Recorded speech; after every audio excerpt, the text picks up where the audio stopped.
Alrighty. Today we are going to dive into the creation of the American government directly following the American Revolution. How it was done, why it was done, what they did, that kind of thing. I do want to preface this by saying some of the images that I used when put through my recording software got really compressed and looked really bad. So I apologize for that. However, you'll get the picture, no pun intended. Well, let's get after it. So we have officially earned our independence from Britain, and we need to establish a new government to govern our new country. And it's very important to get right out of the way, out of the gate, that the founders establish a republic. You will hear all over the news today that XYZ thing is a threat to democracy.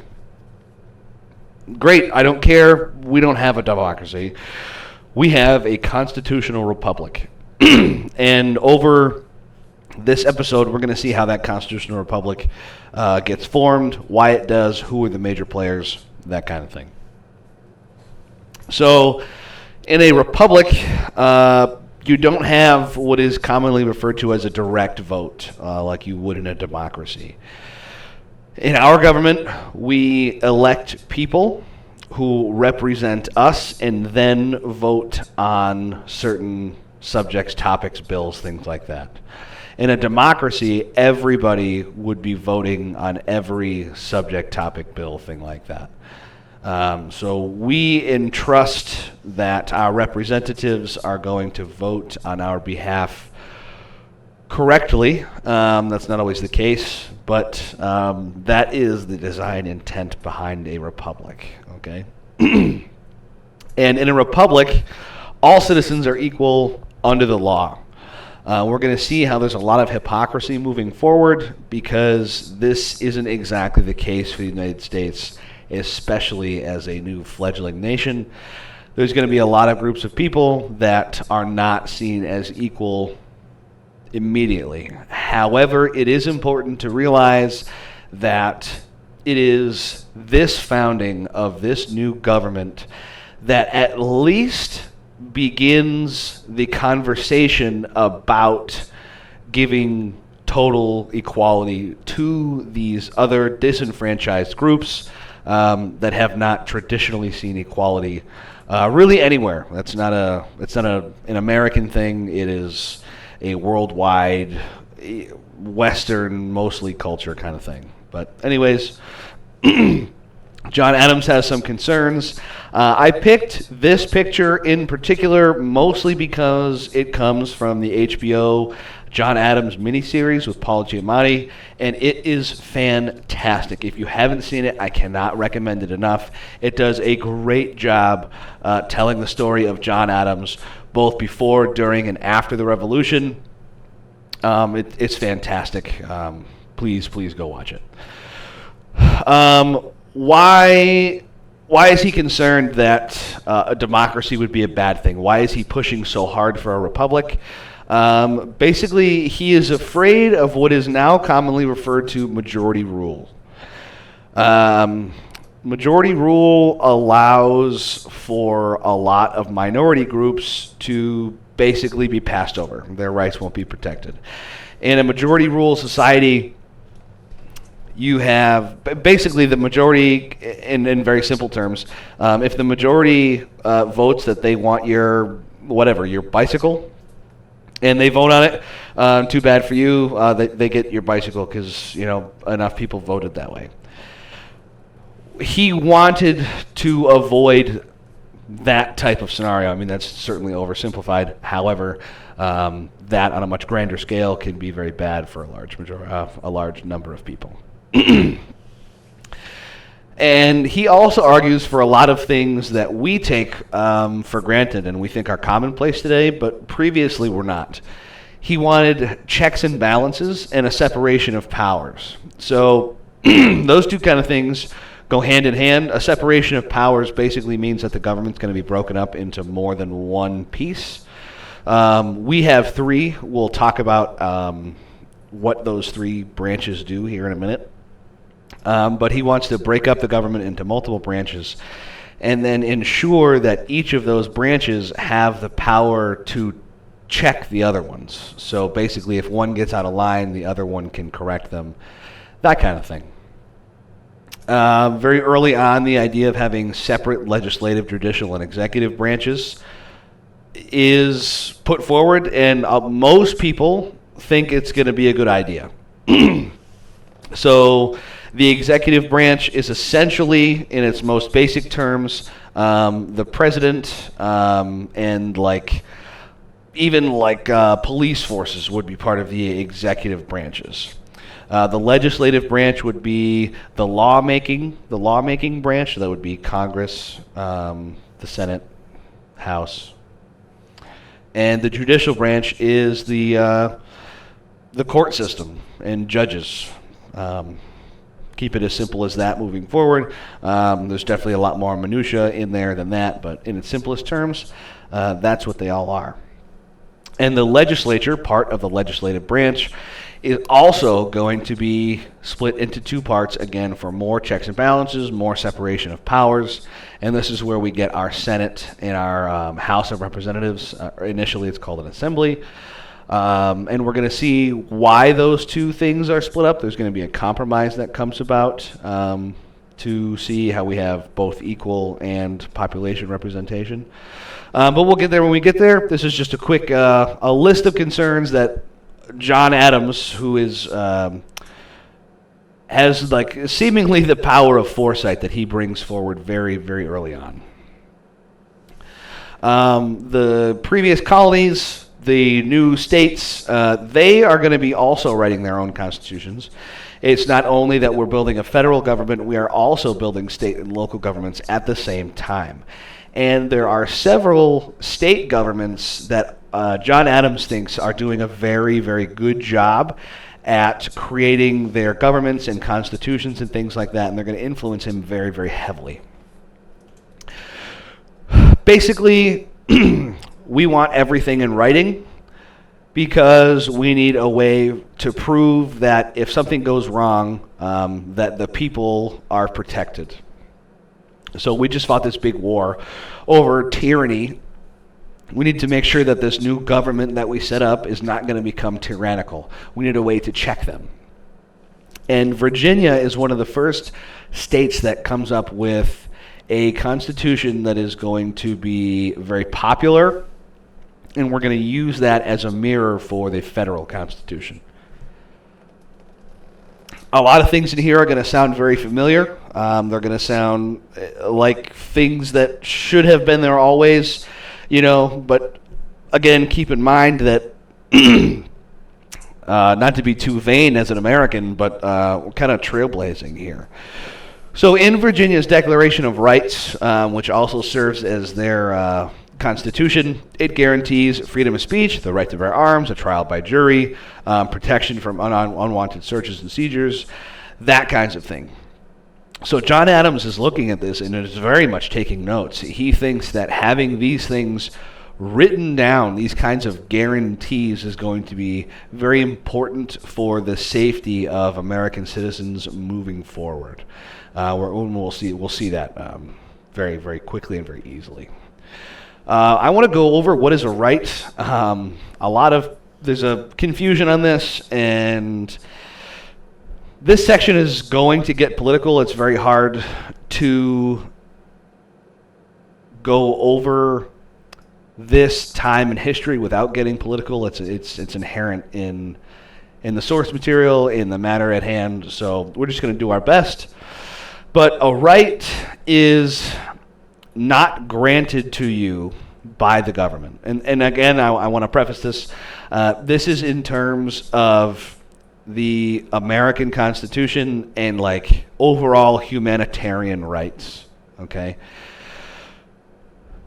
They are not granted to you by the government. We do not have freedom of speech because the government says that we do. Okay? A right is a protection from the government. It is not something that allows the people to do something. It is a restriction on the government from preventing the people from doing something, if that makes sense. And by definition, a right cannot be taken away. If your right can be taken away, it's not a right, it's a privilege. And that is going to spark a lot of debate. But that is the case. In theory, if you have a true and genuine right, then it cannot be restricted or removed or bought, for that matter. So like a driver's license is considered a privilege. It can, if you mess up really bad, it can be taken away from you. There's nowhere in the Constitution that says, everybody gets a car. You do have the right to travel, and that can be argued, certainly. But it doesn't say you have the right to a vehicle. Where this gets a little bit murky is where people's rights are taken away, and they're taken away kind of a lot. The freedom of speech is taken away from all students in any public school. And that's been a personal issue of mine since I found that out. Regardless of federal funding and public schools being an arm of the government, they do not have to respect the Bill of Rights. I always found that very aggravating. But even the next one, the right to bear arms, is taken away from people all the time. Any violent crime or felony, that supposed right is removed from you. So doesn't that kind of seem like a privilege? Anyways, let me know what you think down in the comments. That's where I'm going to leave it. I don't want to get into too much of a debate over this. We got a lot to talk about today. That said, for this period in history, voting rights are expanding massively for American citizens. Basically, before the setting up of this new government, the only way that you could vote is you had to be a white male and you had to own land. If you did not have both of those things, you didn't get to vote. And the idea there was the people with the idea with the having to own land part. People with that much invested in the country, then they would be more careful with their votes. That's kind of the idea where that came from. However, during the Revolution, where people are fighting side by side with people from every social class, including slaves, the idea that having to own land to vote in this new government that you fought to create, it kind of melted away that land owning prerequisite. Now, basically, as long as you are a white man who paid taxes, then you could vote. And kind of the same idea. If you're paying taxes, you have a vested interest in where that tax money is going, so you can vote. The land prerequisite stays in place for a couple of things, basically mostly just to hold public office, kind of for the same idea. It's that vested interest. But the amount of land that you had to own was reduced quite a bit after the war. And a lot of veterans, a lot of people who fought in the war, were paid via land grants, which means a lot of guys who didn't own land before the war, after the war, did own land, which made them eligible for office. So it's a much greater percent of the population that is voting and holding office, which is a good thing.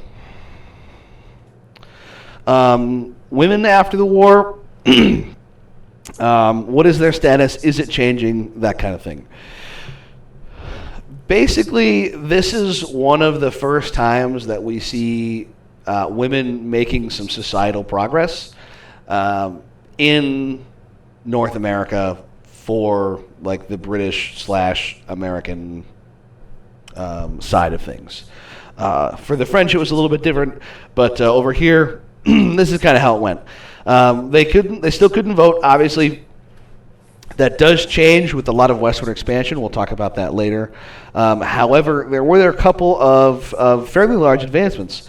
Basically, the first one was the ability to get a divorce.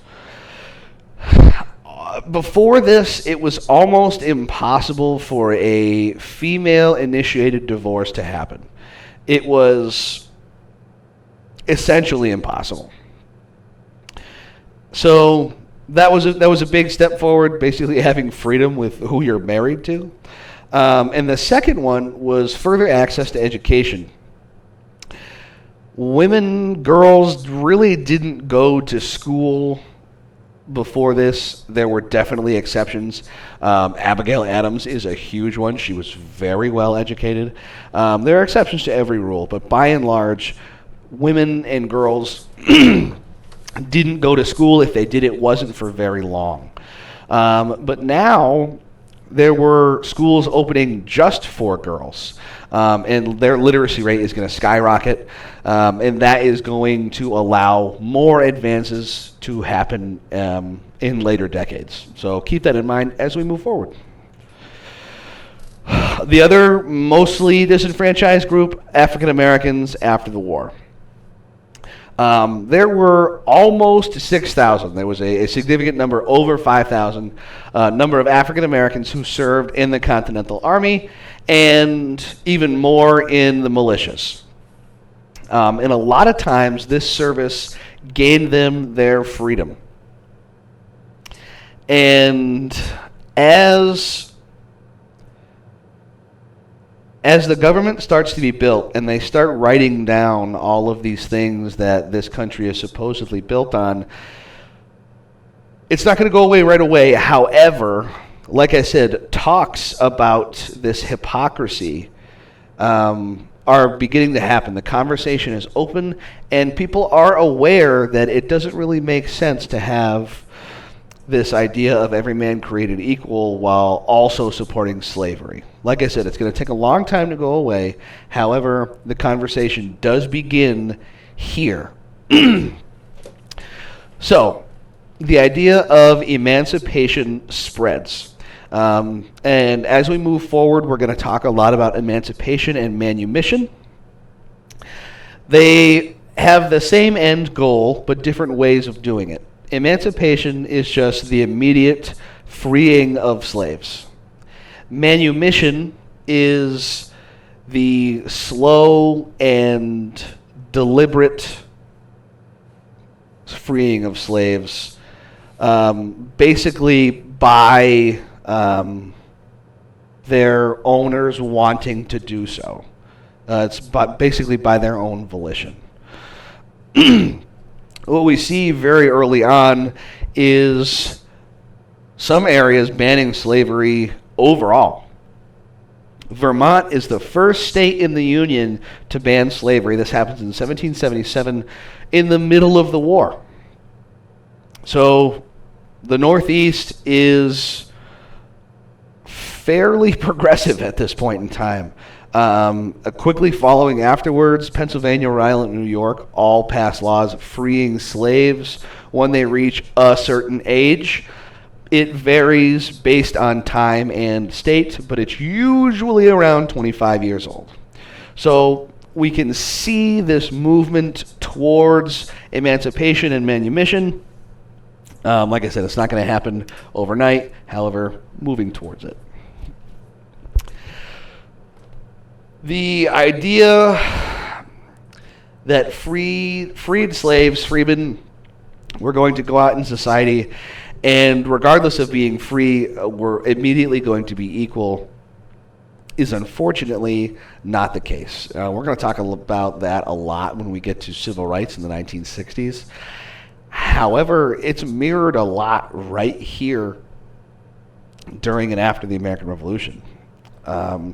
Unfortunately, freedmen, for the most part, again, there are exceptions to every rule. However, for the most part, freedmen only acquire menial jobs, a lot of basically the jobs they had when they were slaves, but now they're getting paid for them. in places where slavery is outlawed. And again, despite being free, they weren't exactly equal. So they still faced a lot of opposition in places like voting. Segregation was still very much a thing in most places. And some of the first police forces ever founded in the United States were slave-catching forces. That was their entire job, and it was to go and collect runaway slaves to be brought back to wherever they ran away from to be re-enslaved. All right, loyalists after the war. These are those Tories that we talked about a minute ago. Excuse me.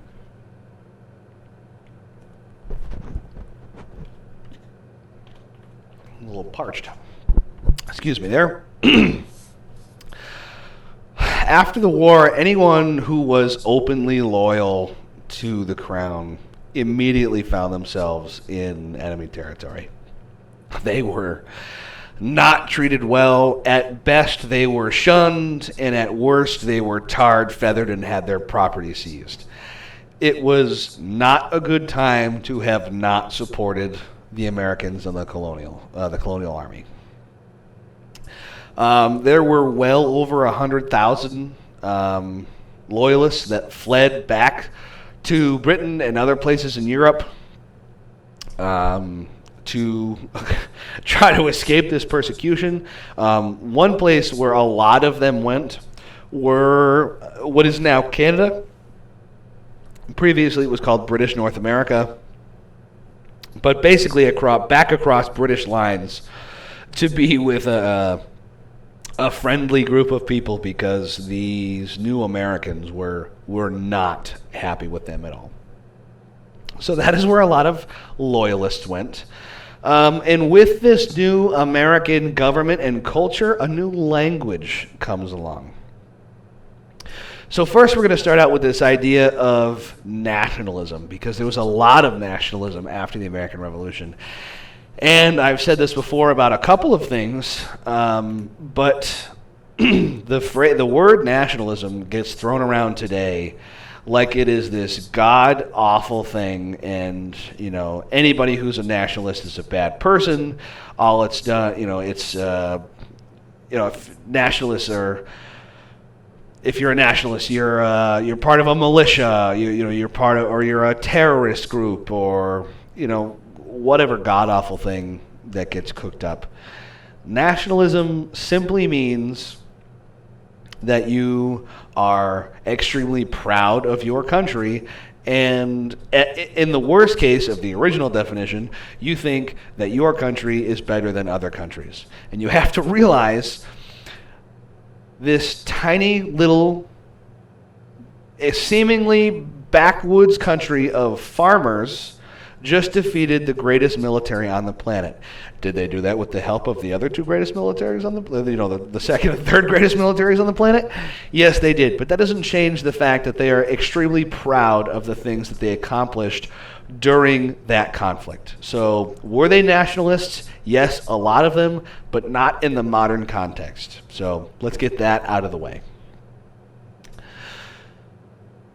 So, like we talked about a couple of slides ago, a lot of the people who fought in the American Revolution on the continental side came from all different walks of life. And this fighting the same enemy brought a lot of them together, regardless of a lot of things, ideologies, pieces of culture, stuff that would typically divide people. A lot of Americans are overlooking that, especially early on.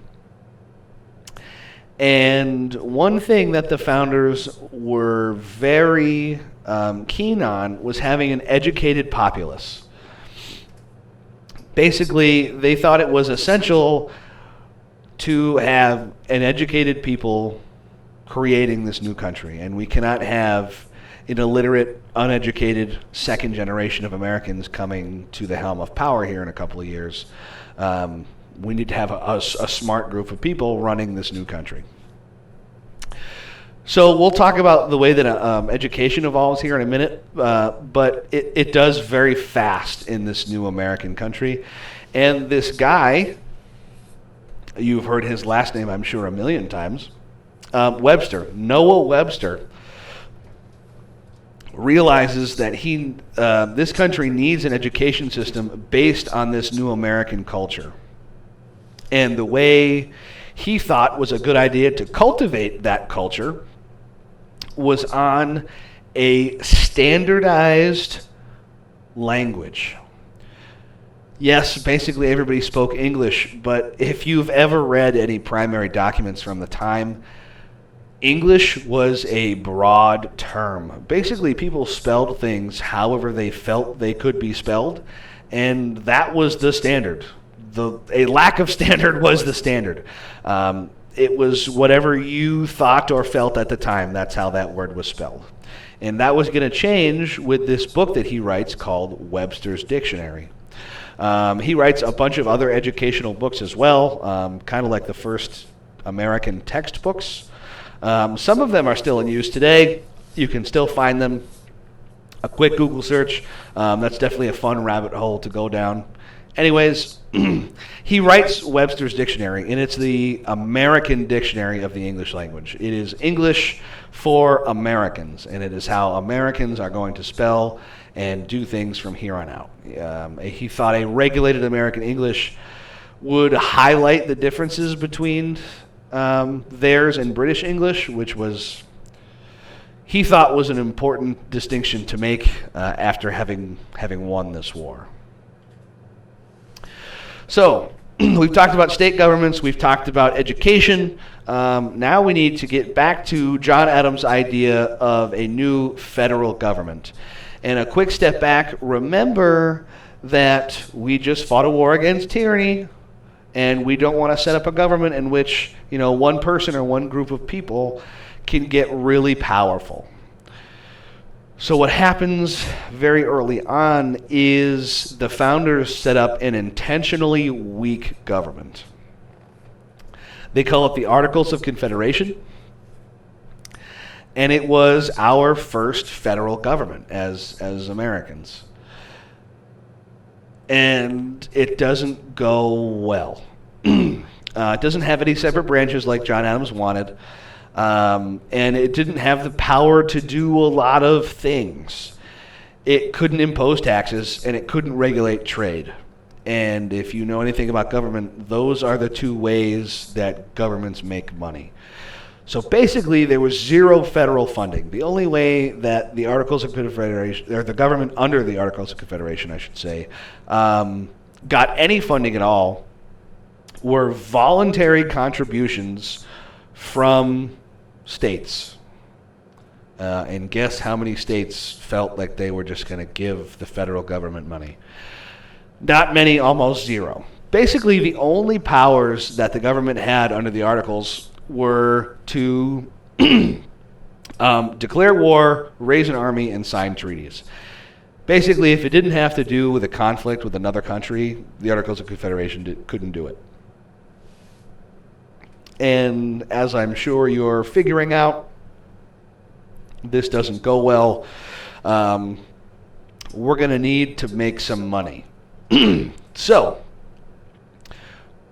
the idea of westward expansion kind of comes about at this time. It's not quite called that yet, but we are going to start moving further west. And we're going to use that land out west to make the federal government some money. So, if we can sell that land, then we can give that money to the federal government to fund federal policy, things like that. So if we're going to set up basically a game plan to do this over and over again, it happens with something called the Northwest Ordinance. And it basically sets up how to do this for the government. Basically, every time there's a new territory moving west, a new piece of land that Americans are settling on, as soon as they have 60,000 people, that piece of land, that piece of territory, can apply for statehood.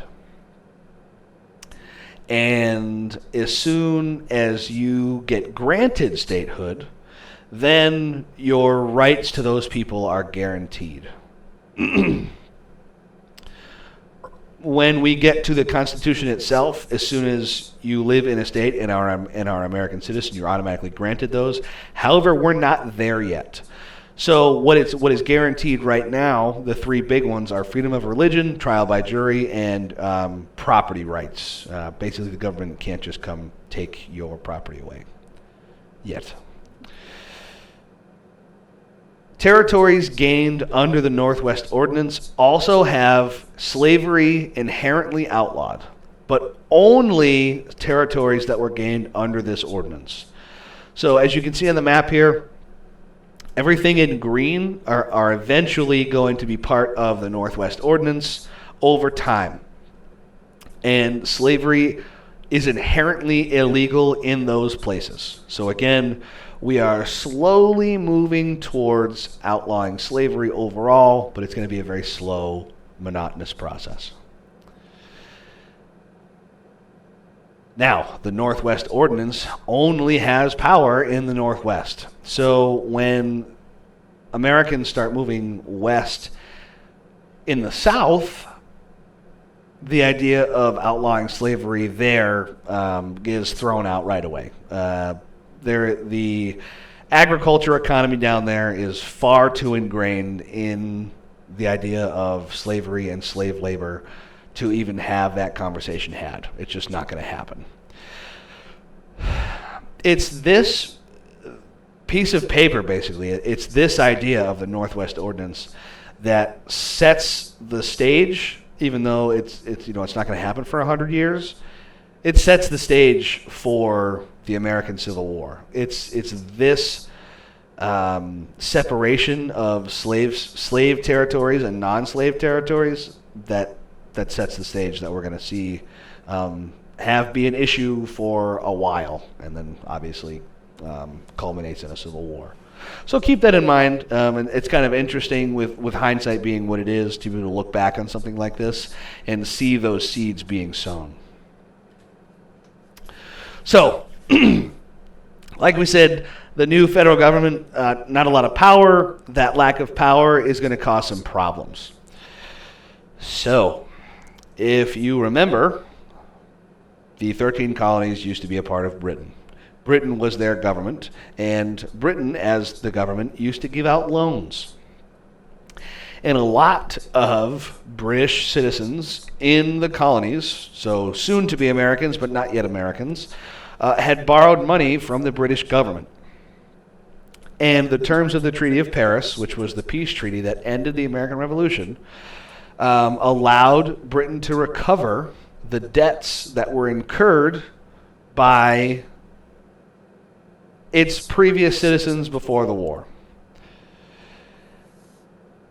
However, the new federal government did not have the power to force the states or individuals to comply with repaying those debts. So, in essence, the lack of power to enforce people to pay back their debts has the U.S. violating their portion of the treaty. And Britain is not happy. So, in response, they refused to uphold one of the treaties, one of their terms of the treaty by removing British soldiers from U.S. soil. So, for a long time, there are going to be British troops on U.S. soil occupying a lot of the land around the Great Lakes. If you see our map here, everything in that Manila lighter tan color, that is where British troops are going to be stationed until this terms of treaty issue is resolved. So, some of that up north is in Canada, but the vast majority of it is in the new United States and their Northwest territories. That's going to be a big deal. Think if you were an American citizen who fought in the Revolution to get rid of all these British people and especially the standing army that they had. And now the standing army is still standing there in a lot of our ports at that. That's going to make some people very upset. If that weren't bad enough, the lack of power is also going to cause some issues with Spain. So the war ends. Spanish support for the U.S. also ends because there's nothing to support anymore. And now that the new American country is doing fairly well, Spain sees them as a competitor in claiming all of these territories. Very quickly, if you look back at our map here, very quickly over 30 or 40 years, the United States claims all of that green territory. And if you look hard west, that is immediately bordering Spanish Louisiana. And Spain, is not thrilled about that. Border disputes break out, and down south, Georgia and what we gave back to the Spanish in Florida and a little bit further west, not going great. Nobody can agree on some official borders, and it gets so bad that Spain shuts down the United States' access to the Mississippi River. This is a huge deal. The Mississippi River obviously is massive and is the easiest, fastest, most efficient, cost-effective way to get stuff places in the middle of the United States. And not having access to that is going to cost a lot of people a lot of money. And this new government under the Articles, Congress is powerless. They can't do anything because we're not technically at war. So they have no power to do anything. And they're forced to leave Georgia basically to defend itself. And no diplomatic solution is going to be found for a long time until basically the Articles get thrown out. And strike three, there's an economic crisis. So we're going to step back a little bit. Remember the boycotts that lead up to the revolution for the Stamp Act and the Sugar Act, things like that. A lot of American merchants had gotten really rich, because they had basically the American markets to themselves. They weren't competing with the British anymore because that's what everybody was boycotting. So everybody had to go to American merchants. So they got all the business for a really long time, and they got really rich. The war ends, trade with the UK opens back up, and a lot of those merchants go back out of business. On purpose, the Brits flood the U.S. market with very cheap products. And the idea was to put American merchants out of business so that they can then raise the prices back up, make more money. It's a common business practice, especially at this time. So that's what's going on. And people are not happy because we have this brand new American country and the economy is doing terrible. Everybody's going out of business. What the heck? So to try to fix this, because now the states, they're the only ones with any economic power, they try to put a bunch of taxes and duties on imported British goods to offset the cost, to make them the same price as the American goods or a little bit more, so then, yes, go buy these American goods because they're the cheaper ones. All this does is make everything more expensive and reduces trade altogether and causes a massive recession. And the states don't want to issue paper money. They don't want to issue a currency that is not backed by anything, and we'll see how that goes here in a minute. But they don't want to do that early on because that could lead to a worse recession, more inflation, but they still need to make money to fund all their stuff, so they need to raise taxes again. So now stuff is super expensive, and now there's duties and levies on it, and now there's even more taxes on it because the state's not making any money. The people have a massive unrest. People are not people are not happy. It gets to borderline riots. And it gets violent fairly quick. Shays' Rebellion comes to a head in 1786 in Massachusetts. This was a time when Massachusetts was kind of the leader in rebelling, which is a little bit ironic considering today's state of things. But Massachusetts, long story short, very simplified, decides to raise taxes to pay off its debts from the war. And a lot of these taxes fall heaviest on farmers because they knew that the merchants were already going out of business. The only other large group of people to tax were farmers. A lot of these farmers couldn't pay these taxes and lost their farms. If you know anything about American culture, Americans rely on farmers a lot. And not that most countries don't, but it's ingrained in our culture. Like when you think of Americans, you think of a cowboy and a rancher and a farmer and that kind of thing. It was like a blow to our culture as well as a blow to our economy. And people got very upset very fast, even people who weren't farmers. So there's this guy, Daniel Shays, who fought in the American Revolution as a captain, and he leads a rebellion in western Massachusetts. They close down all the courthouses to make sure that the government doesn't have a place to go to foreclose on more of these farms. A couple months later, this is going well, nothing's getting foreclosed on. He takes 1,200 dudes, and he goes to the state arsenal to try to steal a bunch of weapons before marching on the capital city of Boston. If you remember a couple of episodes ago, this is basically exactly what happened for the American Revolution. In Shays' mind, he is being a perfect American. He is doing what the Americans just did. He's standing up against ridiculous taxes and tyranny, and we're going to go steal the government's weapons, and we're going to use them against the government to stop them from all of this tyranny and doing all of these bad things. Well, the state Massachusetts militia was already at this arsenal and was waiting for them. And as soon as Shays' men get there, they open fire and kill 4 of the farmers.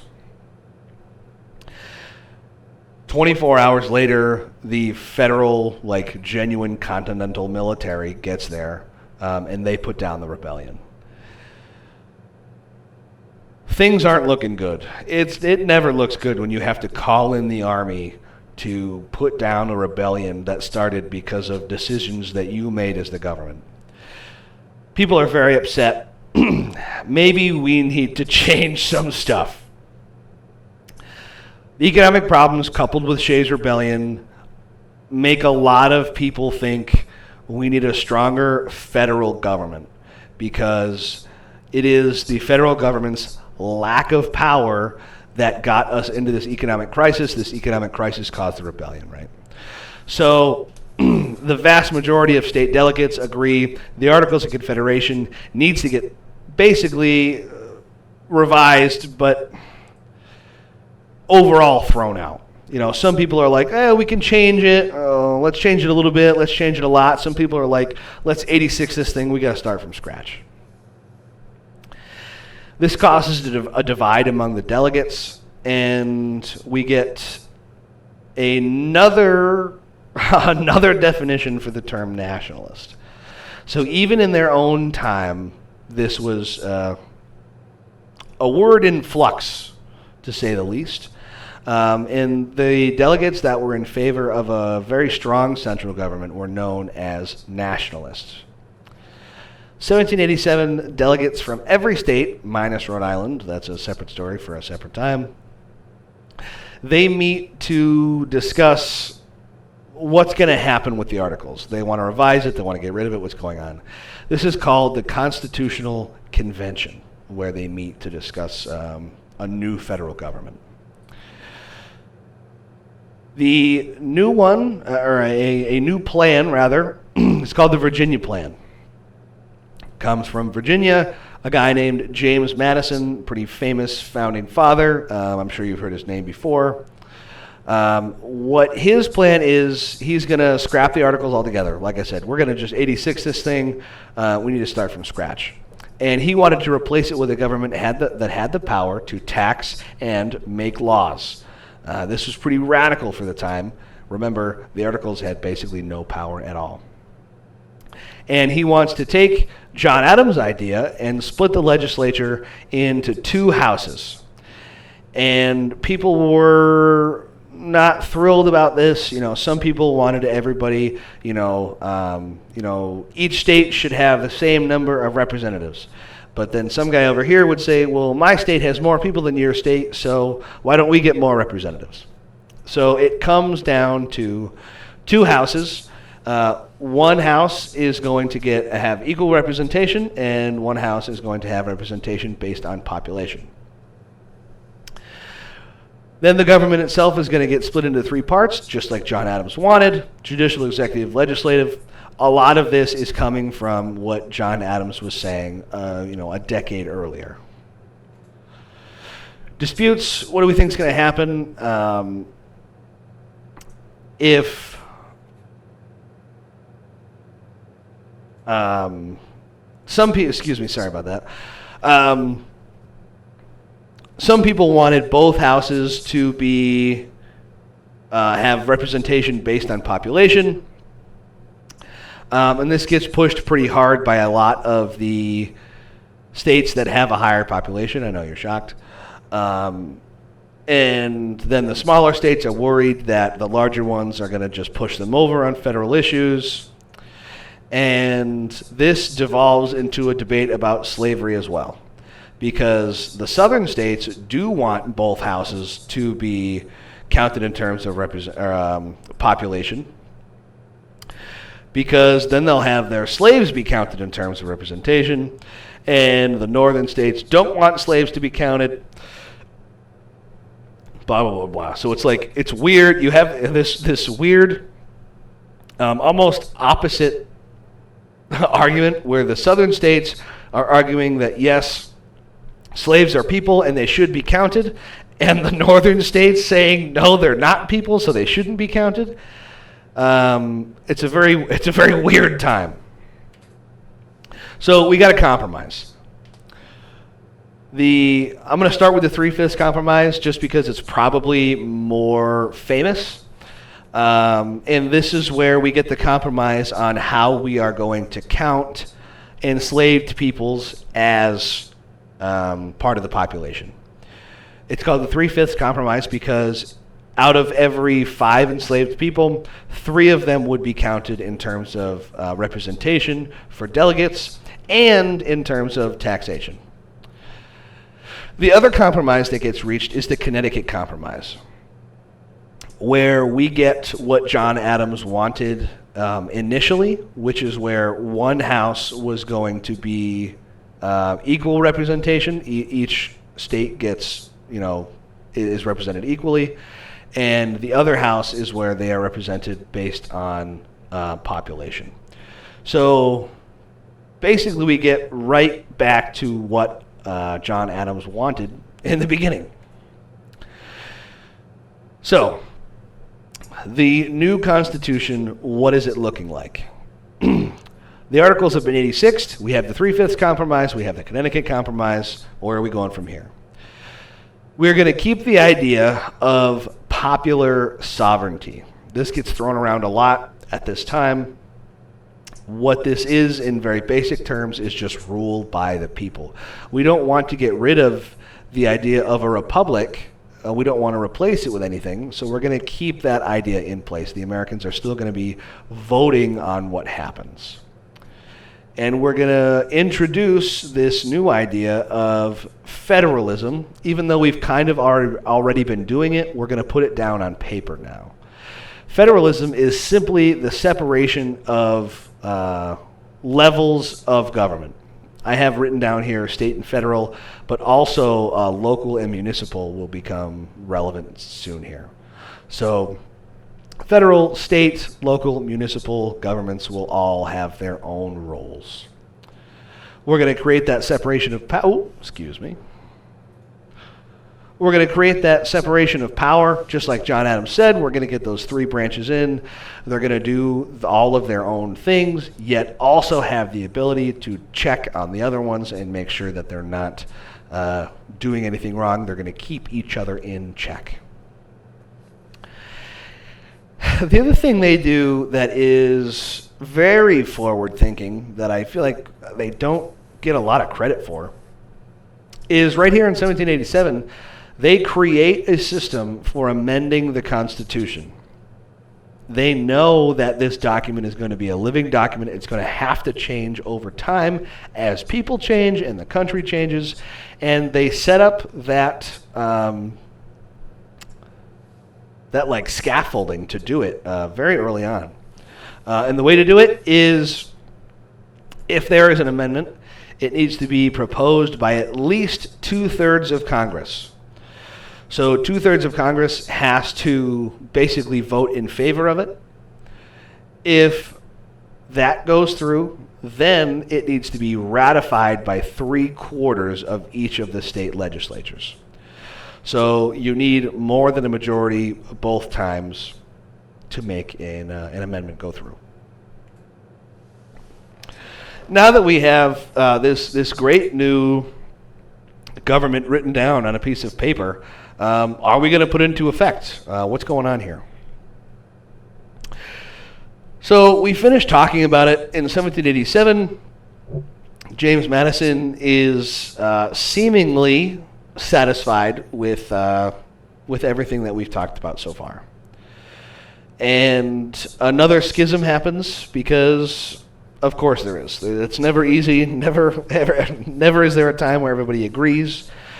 There are people who want to vote in favor of ratifying and people that don't. The Federalist group of people, they want to vote for ratification. They think that everything basically is perfect the way that it's written, and it preserves the rights of the people sufficiently as is. The Anti-Federalists they feel that is suspect. They don't feel like the people are being properly protected the way that things are written down. And despite the idea of federalism that we talked about a minute ago, simply that there are state governments and a federal government, it's never written down anywhere which one would supersede the other. So how is that going to work? Other people like Sam Adams, who, if you remember, he was the founder of the Sons of Liberty. People like him think that there should be a Bill of Rights written. This Constitution should have a Bill of Rights explicitly saying what rights are protected by this piece of paper. Others don't want the Constitution at all because they thought it made the federal government too powerful and it endangered the independence of the states. And I do have this little last bullet down here. Despite their name, they're not anti-federalism. They're anti-federalists. So the anti-federalists are not in favor of ratifying without changes. The Federalists are in favor of ratifying the way that it is. So there's a battle, and the Anti-Federalists are fighting uphill for sure. There is a widespread support for people who are on the Federalist side. Landowners and merchants think that they're good to go. The other part that was hard about being on the Anti-Federalist side is they had nothing to offer in place. It's not like, hey, let's do this instead. It's just like, no, I don't like your idea, and I don't have anything to offer in return. So the Federalists, they get some early victories. One of the biggest ones was a collection of essays that was called The Federalist, which is confusing. And it's a bunch of arguments in favor of ratifying, and they're published in newspapers all over the country as a standalone document. It was very easy to get your hands on this and read it, and to people who were unconcerned, it made a lot of good arguments. So this was a huge win very early on for them. And a lot of states go ahead and just quickly ratify the Constitution as is. Delaware, Pennsylvania, New Jersey, Georgia, Connecticut ratify the Constitution almost immediately. And like 18 months later, less than that, in 1788, Maryland, South Carolina, and New Hampshire ratify as well. So we don't have a whole heck of a lot of states, and a lot of them are ratifying fairly quickly. So with a couple of holdouts, the anti-federalists are holding on. They have a no pun intended, they have a massive majority in Massachusetts, including a lot of heavy hitters that were big parts of the Revolution. John Hancock and Sam Adams are very outspoken anti-federalists. They believed that everything that they had just fought for would be thrown out the window. We're going to make tyrants of this government. What is the point? They think that it's going to have too much power. It's going to infringe on people's rights. They're not thrilled. If there were to be a Bill of Rights attached to the Constitution, as well as an amendment that basically gives the states all of the power that is not explicitly granted to the federal government, that would win over Sam Adams, excuse me. And that is granted. He gets both of those things, and Sam Adams, with both of those, he is in favor of ratifying with a Bill of Rights and more state power. John Hancock, with a little bit of a selfish vibe to him, I know you're shocked considering the size of his signature on the Declaration of Independence. He is going to run for president, and surprisingly, there is a lot of Federalist support for John Hancock in his run for presidency, so that wins him over. Now, that is more or less Massachusetts taken care of. Virginia has another large anti-federalist population. They're not thrilled. They're one of the other holdouts. But James Madison, remember, who is from Virginia and wrote the Constitution, he promises to attach a Bill of Rights, again, really for John Adams, but now he gets to apply it to Virginia as well. He attaches that, promises to attach that, and more or less wins over the vast majority of anti-federalists in Virginia. So really it's this attachment of the Bill of Rights that is pulling people from the holdout section into the pro-ratification section. Now we have a couple more. We have New York, North Carolina, and Rhode Island. If you remember, Rhode Island wasn't even at that other meeting. They are not thrilled. New York is very, very powerful at this point in time. And basically, it was seen that if New York didn't ratify, then everything was going to fail. They need New York to be on the inside working with everybody else. And a lot of New Yorkers are not happy. New York City itself even threatened to secede from the new country. Or excuse me, I had that backwards. New York City itself threatened to secede from New York City and join the U.S. if New York did not ratify the Constitution. So we have a schism even in New York itself.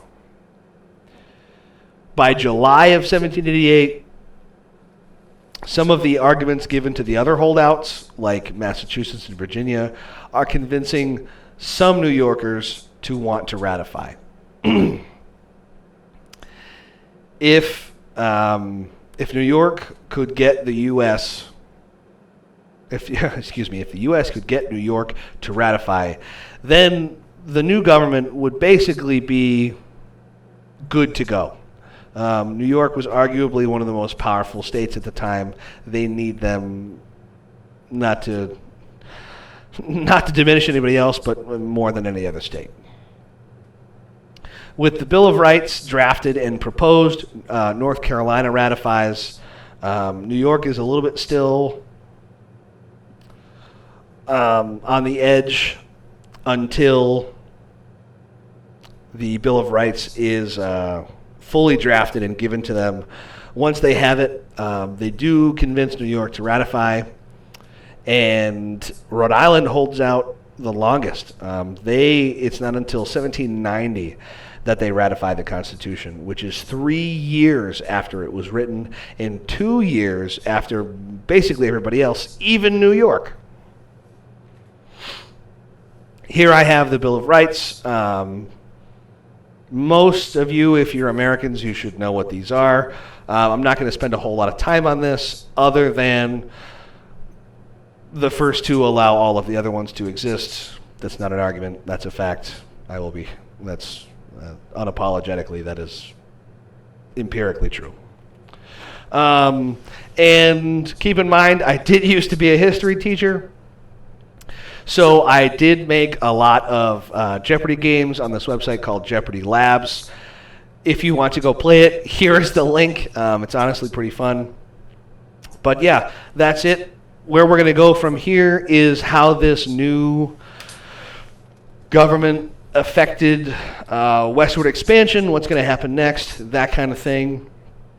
That'll be in 2 episodes. Our next episode will be back to the Cold War, what's going on after Vietnam, how is that kind of thing working.